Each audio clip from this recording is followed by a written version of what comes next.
Alright, y'all, so today I wanted to do a very quick style video to basically present my opinion that I think Kang the Conqueror should appear in Avengers Doomsday.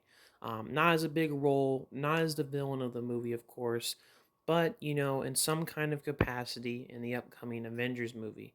I'm going to kind of present my thoughts on it, my reasons, and also give a little bit of history slash background to the whole situation. So let's get into it. So the first thing is um, King the Conqueror in the MCU, right?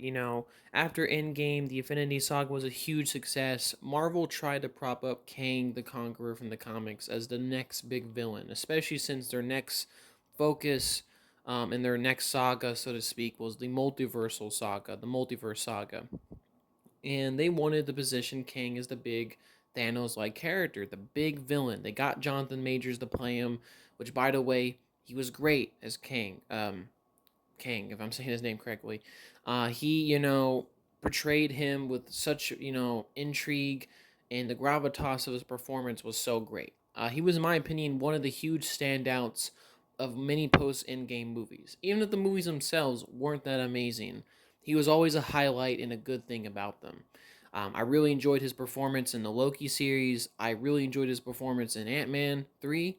And, I think personally, he played the character very well. Now, this is where Kang kind of dips down in terms of reception because many audiences, especially around this time, a lot of Marvel movies are getting very mixed reviews, and Kang wasn't really being seen as a next big bad level threat, especially since if you look at the Ant-Man movie, he gets defeat in his own like big movie.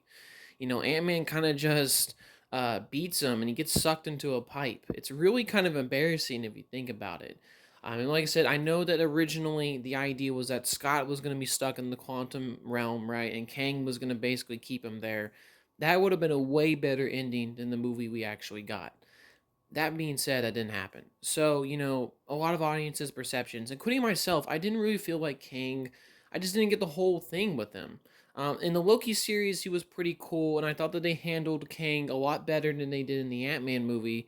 But the point kind of stands, right? A lot of audiences weren't connecting. In Marvel, like the Eternals, right? For whatever reason, they thought the Eternals was going to be the next big thing. They were really kind of surprised. They had to pivot from Kang. Feige would later claim that they were thinking about switching to Doom before the whole situation with the actor came up. I don't entirely buy that. I mean, that could be true, but I mean, that just seems like damage control. That being said, it also didn't help. Like I said, the actor betrayed him. Jonathan Majors went through a huge legal dispute, legal trial. And I'm not going to get into that because it's not really my place and opinion to comment on that. But I will mention that I do highly respect Marvel for waiting out the whole trial until the verdict. I really appreciate that, especially since at the time, Jonathan Majors was getting dropped by many agencies and films and other things he was supposed to be in, just right out the gate. Despite the fact that a lot of times, people present false claims and, they do this intentionally to ruin people's careers. I really appreciate the fact that Marvel stuck by him until the verdict when he became guilty. I really appreciate that. But that being said, King, Marvel fired him because the whole situation would have looked really bad on Marvel if they kept him on, and decided to pivot to Robert Downey Jr. as Doctor Doom in Avengers Doomsday, which are currently getting at the end of next year at the time I'm making this video. And, while I am happy that Doom is going to be the big villain, even though they really have done no setup for him, right? Kang had more setup than Doom ever did, in my opinion. The way Loki season 2 ended, you can say kind of, the TVA wrapped up and took care of all the other Kang variants. I mean, that's kind of a nice way off screen to kind of like say, oh, Kang was taken care of, which I think is a bit of a lame version of it. I mean, yeah, it's a reason. It's an excuse to basically push Kang out of the way for Doctor Doom because obviously he's gonna be the big villain of Secret Wars and Doomsday. But in my humble opinion, I feel like Kang should appear in Avengers Doomsday as a brief role, obviously, kind of like Thanos, because I'm pretty sure that Thanos will show up in Avengers Secret Wars.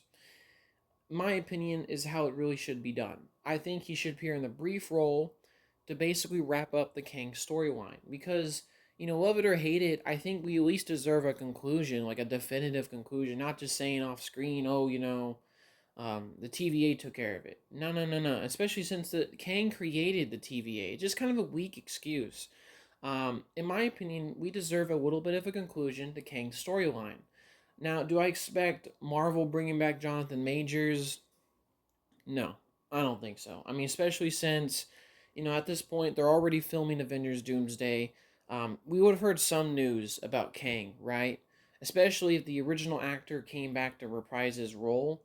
Um, we would have heard something by now. We would have heard some casting or some rumor or leak going around the internet. Marvel probably doesn't want to, recast him as great as he was just because the whole trial situation happened. And it would just look really bad on Marvel as a company and especially as a Disney entity and brand. So I don't see Jonathan Majors coming back. As much as, I think a lot of fans, including myself, would love to see him come back, that's not the case. That being said, I think Kang, I think he should be recast with someone that, is not going to be playing him for multiple years, but get a good actor that can represent what Jonathan Majors did in the role. And just have a scene where basically Kang is continuing to do what he was trying to do to the multiverse. Um, have the Conqueror variant, right? And then Doctor Doom comes in and kills him, comes in, murders him, because probably in this version, right, Doctor Doom is going to think he's the good guy. In his mind, he's going to try to save the multiverse and undo all of Kang's damage. So what he's trying to do, maybe initially too, they could play it off as maybe Doctor Doom is seen as more of a hero, and he defeats Kang, he kills him. That really shows the villainous persona of Doom even better, and also shows a nice conclusion to Kang's story, and also what does it call it? It shows a nice conclusion to Kang's story. It shows more of Doctor Doom's personality, and it kind of also sets up the movie a bit more nicely. Instead of just like I said, off screen, the TVA took care of it. I think as fans, especially fans of the Marvel Cinematic Universe, it's so connected and is going to feature actors from tons of other movies. Why not have a little conclusion for Kang? Just get a good actor to recast him as, right? And have a cool scene where Doom murders him. I mean, I'm not saying that it should be the opening scene, maybe not, but I mean, imagine that was the opening scene. That'd be pretty cool. That being said, I think, I would love to see Kang in Avengers Doomsday, even as a brief role. I would love to see Marvel try to wrap up his storyline properly in the MCU. Just make it a lot more connected and nicely fits in the whole movie timeline. And also, I think it would also benefit Doctor Doom in the movie in the writing aspect of it, just because it would set up Doom more as a villain. It would really showcase to audiences like, oh, this metal guy killed that big purple guy like it was nothing. That's gonna, like I said, this guy's really a big deal. Um, I think it'd just be a nice addition to Avengers Doomsday. Is it gonna happen? Maybe not. Maybe it really depends. I mean, I would have assumed we would have heard something about Kang by now, especially since they're filming the movie. But who knows? Maybe some news, will come up, and maybe a rumor or leak will say that maybe Kang will appear in the movie. But personally, I think as a writing standpoint, as a villain standpoint, as a setup standpoint, I think Kang being Avengers Doomsday would be all for the better, right? I think having Doom kill him would be a great thing. It would just be great setup, and also would be nicely concluding the Kang storyline that they started all the way back in Loki season one. So yeah, this is kind of my quick thoughts on the whole Kang thing and Avengers Doomsday stuff. Just kind of, I said, there's no rumor or leak currently at the time of making this video to support my claims. Just like I said, a complete what if hypothetical, my opinion here. So yeah, overall, if y'all enjoyed the video, please subscribe. If you have a comment, definitely leave it down below. And yeah, have a good day and see y'all. Peace.